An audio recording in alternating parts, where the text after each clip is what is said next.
في لقاء الجزائر الكاميرون، هل حقا الفار ظلم المنتخب الجزائري؟ ظلم في هدف المنتخب الجزائري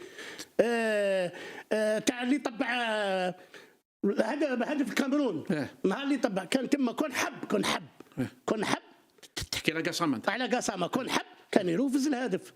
على ما يروفش الهدف وما حوش.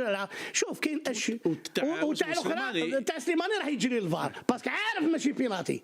لاخاطش علاه ماشي انا هضروا حنا الحقيقه. بصح هدف الكاميرون اللي سجلاته هدف غير صحيح، لان كان دفع على مندي ومندي دفاع الحارس المرمى مبولحي.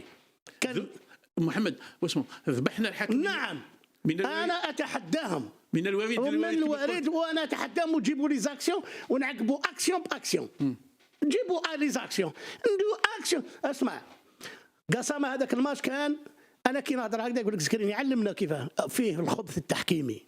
قسامه الى فورسي لوجيك بيان سير كي طب علي انا دير فوت سير ان بوت على درت الفيفا الفار بوت وبا بوت على جال قبل الهدف ما كاش خطا.